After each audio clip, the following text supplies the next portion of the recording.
श्री शिवाय नमस्तुभ्यम। हर हर महादेव। दोस्तों, आप सभी लोग जानते हैं कि 3 अप्रैल 2026 यानी शुक्रवार को पड़ रही है वैशाख महीने की प्रतिपदा तिथि।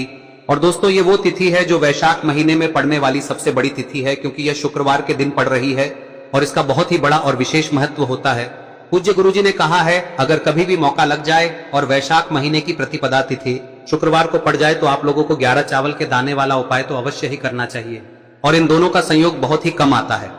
और दोस्तों, पूज्य गुरुजी ने अपनी शिव महापुराण की कथा में बताया है, इस दिन आपको 11 चावल दाने वाला उपाय तो अवश्य ही करना चाहिए, क्योंकि ऐसा दिन पूरे साल में सिर्फ एक ही बार आता है। और दोस्तों, आप सभी लोग जानते हो कि वैशाख शुक्रवार का अगर सबसे बड़ा कोई उपाय है तो वो 11 चावल के दाने वाला उपाय है। तो दोस्तों, इस शुक्रवार के दिन आप लोगों को इस 11 चावल दाने वाले उपाय को जरूर करना है। बहुत सारे लोग होंगे जिन लोगों ने इस उपाय को न किया हो, मतलब पूरा साल निकल गया और उन्होंने किसी भी दिन इस 11 चावल के दाने वाले उपाय को न किया हो। पर दोस्तों, आपके पास एक आखिरी मौका बचा हुआ है जो कि 3 अप्रैल के दिन है। तो इस दिन आप लोगों को इस वाले उपाय को जरूर कर लेना है, भले ही आपने पूरे साल भर इस उपाय को ना किया हो। पर अगर आपने इस वैशाख महीने में पड़ने वाली प्रतिपदा के दिन अगर इस वाले उपाय को कर लिया तो आपको इस उपाय को करने का वो फल मिलेगा जिसकी आपने कभी कल्पना भी नहीं करी होगी। इसीलिए आप लोग इस वाले उपाय को एक बार जरूर कर लेना, ताकि आप लोगों के हाथ से यह मौका ना जा सके और आपको इस उपाय को करने का फल मिल सके। दोस्तों, यह उपाय पंडित जी ने अपनी अभी की ही शिव महापुराण की कथा में बताया है, जिस उपाय को आज हम आपको बहुत अच्छे से समझाने वाले हैं। इस वीडियो को देखने के बाद इस उपाय को समझने के लिए आपको कोई और वीडियो को देखने की जरूरत नहीं पड़ेगी। तो चलिए दोस्तों, उपाय को शुरू करते हैं। देखिए, यह इस वैशाख महीने के शुक्रवार के दिन यह इतना खास होता है, इतना महत्वपूर्ण होता है। देखा गया है कभी कभी बड़े बड़े पूजा पाठ अनुष्ठान से जो मनोकामना पूर्ण नहीं होते, वो इस वैशाख महीने के प्रतिपदा के दिन एक छोटे से उपाय करने से ही आपकी मनोकामना पूर्ण हो जाती है।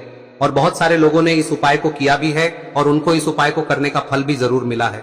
अगर आप लोग भी इस उपाय को शुक्रवार प्रतिपदा के दिन करना चाहते हैं तो आप इस उपाय को पहले अच्छे से समझ लेना, सुन लेना, उसके बाद करना, आपको इस उपाय का फल जरूर मिलेगा। और इस उपाय को कर लेने से आपके घर में चाहे किसी भी प्रकार की दुख और समस्या क्यों ना चल रही हो, आपको उसका कारण भी नहीं पता है कि भाई ये समस्या किस कारण से चल रही है, उसका कुछ भी कारण हो सकता है, जैसे पितृदोष हो सकता है या किसी भी तरह का मंगल दोष भी हो सकता है। तो इस दिन आप लोगों को यह वाला उपाय कर लेना है। यह एक ऐसा उपाय है जिस उपाय को अगर किसी विशेष दिन पर किया जाए तो भाई उस विशेष दिन का जो है वह तो हमें मिलता ही मिलता है। पर हमने उस दिन पर इस उपाय को किया है तो हमें उससे भी बड़ा फल मिलता है, और फल बहुत जल्दी मिलता है, क्योंकि आप इस उपाय को बहुत ही बड़े और विशेष दिन पर कर रहे हो। तो चलिए अब उपाय के बारे में बात करते हैं, लेकिन उससे पहले आप लोगों को यह जानना आवश्यक है कि आखिर यह उपाय किस समय करना है, किसको करना है और कैसे करना है। तो चलिए हम आगे आपको वीडियो में एक एक करके बता देते हैं। लेकिन उससे पहले अगर आप लोग हमारे चैनल पर नए हैं तो हमारे चैनल को सब्सक्राइब कर लेना और इस वीडियो को लाइक करके कमेंट बॉक्स में श्री शिवाय नमस्तुभ्यम ओम नमः शिवाय जरूर टाइप कर देना। और अपने फायदे के लिए, गरीबी दूर करने के लिए इस वीडियो को पूरा देखकर जाना, तभी आपको लाभ की प्राप्ति होगी। यदि आज आपने वीडियो को बीच बीच में से देखा, काट काट कर देखा, तो आपको जीवन में कभी सफलता हासिल भी नहीं होगी। तो दोस्तों, इस 11 चावल के दाने वाले उपाय को हमें इस शुक्रवार के दिन कैसे करना है, किसको करना है, किस समय करना है और कहां पर करना है, ये सारे सवालों के जवाब आपको इस वीडियो में मिल जाएंगे। और जो ये वीडियो देखेगा भाई, उसको 11 चावल के दाने वाला उपाय जरूर करना चाहिए, क्योंकि इस दिन एक चावल के दाने का भी बहुत ही बड़ा और विशेष महत्व होता है। और जब बात आ जाए 11 चावल के दाने की तो ये सोने पे सुहागा वाली बात हो जाती है, और ये एक बहुत ही बड़ा उपाय हो जाता है इस शुक्रवार प्रतिपदा तिथि का। तो अब दोस्तों, इस 11 चावल के दाने वाले उपाय को आखिर करना किसको है, सबसे पहले हम लोग वो बात जान लेते हैं। तो देखो, घर की जो बड़ी माताएं बहनें होती हैं, उन माताओं बहनों में से कोई भी एक बड़ी माता बहन इस वाले उपाय को कर सकती है। और दोस्तों, अगर आप चाहें तो अपने घर में से सभी सदस्यों को भी इसको करवा सकते हैं। अगर किसी व्यक्ति की खुद की कोई मनोकामना है, खुद की कोई दुख और परेशानी है जो कि वो अपने लिए ही करना चाहता है, इस वाले उपाय को तो वह खुद अपने लिए भी कर सकता है। बाकी अगर कोई घर में से ऐसा है जो कि अपने पूरे घर परिवार की सुख और शांति के लिए ये वाला उपाय करना चाहता है, तो भाई वो भी कर सकता है, उसमें भी कोई दिक्कत वाली बात नहीं है। कहने का मतलब यह है कि इस उपाय को हर के सदस्य भी कर सकता है, और पूरे घर परिवार के सदस्य के लिए घर की बड़ी माताओं बहनों में से कोई एक माता बहन भी कर सकती है। माताएं बहनें अगर घर में उपस्थित ना हो या वो ये वाला उपाय ना कर पा रही हो, तो फिर घर का कोई बड़ा सदस्य भी इस 11 चावल के दाने वाले उपाय को कर सकता है, चाहे फिर वो पुरुष ही क्यों ना हो, उसमें कोई भी दिक्कत वाली बात नहीं है। अब दोस्तों, इस 11 चावल के दाने वाले उपाय को हमें करना कहां पर है, हमें इसे शिवजी के मंदिर में जाकर करना है। बहुत सारे लोग प्रश्न करते हैं उपाय को करते समय, क्या हम इस उपाय को घर पर कर सकते हैं? तो इस वाले उपाय को आप घर पर नहीं कर सकते हो। इस वाले उपाय को करने के लिए आपको शिव जी के मंदिर ही जाना पड़ेगा। उसके बाद में दोस्तों जो अगला प्रश्न निकल कर आता है वो ये आता है इस उपाय को लेकर कि आखिर इस उपाय को हमें किस समय करना है, सुबह के समय करना है कि शाम के समय करना है? तो देखो, इस वाले उपाय को आप लोग सुबह के समय भी कर सकते हो और शाम के समय प्रदोष काल में भी कर सकते हो।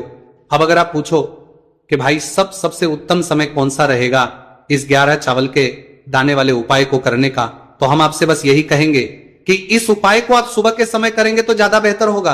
बाकी अगर प्रदोष काल शाम के समय भी करेंगे तो भी अच्छा होगा, उसमें कोई भी दिक्कत वाली बात नहीं है। तो अब दोस्तों जो अगली सबसे बड़ी और महत्वपूर्ण बात आती है वो ये आती है कि सुबह अगर हम उपाय को करेंगे तो हमें कितने बजे से लेकर बजे तक के बीच में करना है, और शाम के समय प्रदोष काल में करेंगे तो हमें कितने बजे से लेकर कितने बजे के बीच में करना है। तो देखो, सुबह जितनी जल्दी हो सके आप उपाय को करने की कोशिश करना। बाकी अगर किसी कारणवश लेट भी हो जाओ, थोड़ी देर भी हो जाए, तो 10 या 11 बजे तक भी आप उपाय कर लेना, पर 12 बजे से ज्यादा देरी ना हो, ठीक है? इस बात का ध्यान रखना। उसके बाद में दोस्तों अगर शाम के समय प्रदोष काल की बात करें, दोष काल का जो समय है होता है वो शाम के 6 बजे से शुरू हो जाता है। मतलब शाम के 6 बजे से लेकर 7 बजे के बीच का जो समय होता है, यह समय प्रदोष काल का समय होता है।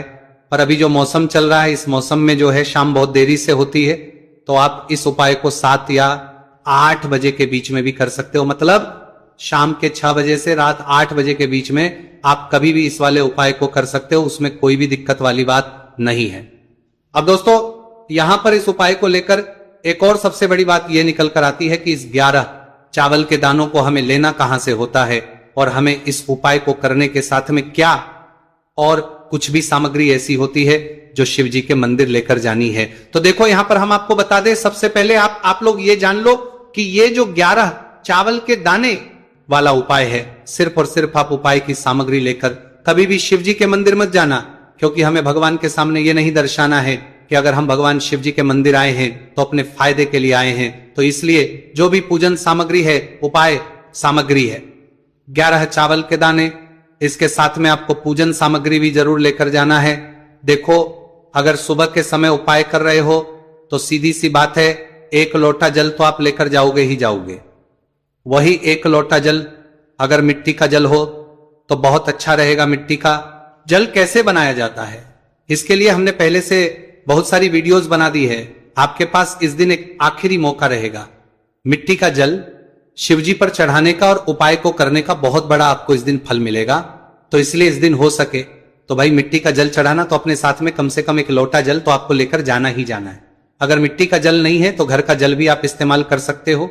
इसके अलावा जो भी पूजन सामग्री है, देखो 11 चावल के दाने ये अलग आपके रहेंगे और जो आपकी पूजन सामग्री रहेगी वो अलग रहेगी।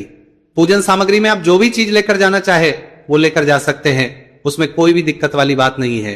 वही अगर हम बात करें शाम के समय की, तो शाम के समय शिवजी पर जल नहीं चढ़ता है, इसीलिए शाम के समय आप लोग एक दीपक तैयार कर ले जो कि गोलबत्ती का, आटे का, शुद्ध देसी गाय का घी का होगा है।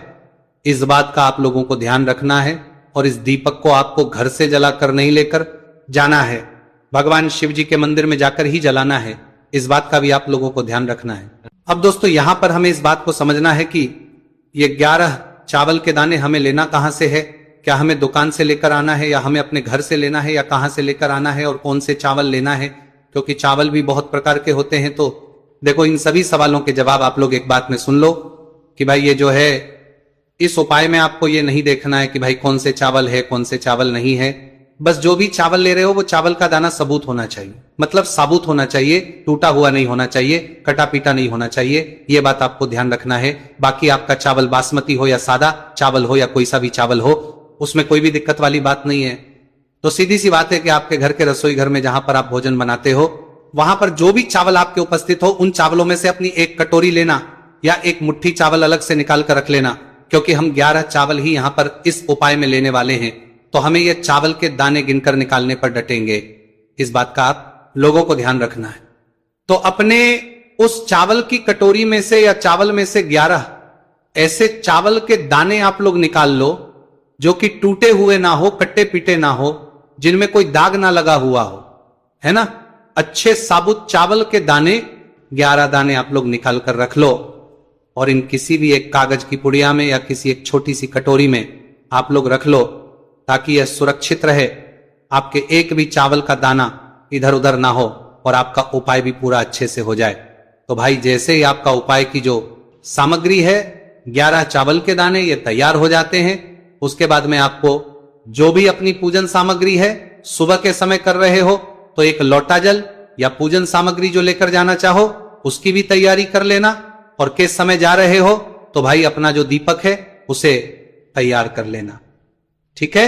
और उपाय को करते समय शुद्धता का विशेष रूप से ध्यान रखना, ठीक है।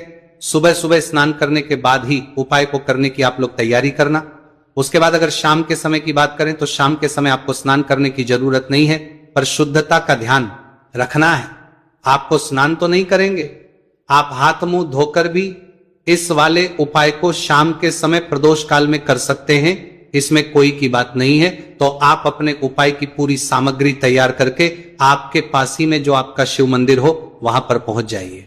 सबसे पहले शिव मंदिर में जाकर आप लोगों को उपाय नहीं करना है, पहले भगवान के दर्शन करना है, भगवान से आशीर्वाद प्राप्त करना है, फिर शिव जी की शिवलिंग के पास में आना है। शिवलिंग के पास में आने के बाद आप जो पूजन सामग्री लेकर आए हुए हैं, जैसे कि सुबह गए हुए होंगे तो एक लोटा जल और जो भी पूजन लेकर आए हैं आप उनसे भगवान शिव जी की पूजन कीजिए। सबसे पहले तो एक लोटा जल ही चढ़ेगा, उसके बाद में आपकी पूजन सामग्री चढ़ेगी। उसके बाद में अगर दोस्तों शाम के समय अगर आप इस उपाय को कर रहे हो तो अपने साथ में कम से कम एक जो दीपक है गोलबाती का जो आप अपने साथ में लेकर गए हो, उस दीपक को मंदिर में जाकर अपनी माचिस से जलाना है और उस दीपक को शिवलिंग के पास में रखना है, ठीक है। इस दीपकों के बाद ही आप लोगों को अपना ये वाला उपाय शुरू करना है, और दीपक को ज्यादा पास में मत रखना, वैसे भी गर्मी पड़ रही है, भगवान शिव जी को आंच नहीं लगनी चाहिए, है ना। तो भाई जैसे ही आपकी पूजा अर्चना हो जाती है आप भगवान शिव जी को प्रसन्न कर लेते हैं। उसके बाद में शिवलिंग के पास ही में आप कहीं पर बैठ जाइए, सामने या आसपास जिस जगह पर आपको बैठना हो वहां पर बैठ जाइए और अपने वो 11 चावल के दाने अपने सामने निकाल कर रख लीजिए, क्योंकि अब यहां पर करने की आपको तैयारी करना है। और इस तरीके से जब आप उपाय करेंगे पूजन सामग्री करने के बाद, पूजन अर्चना करने के बाद, तो आपको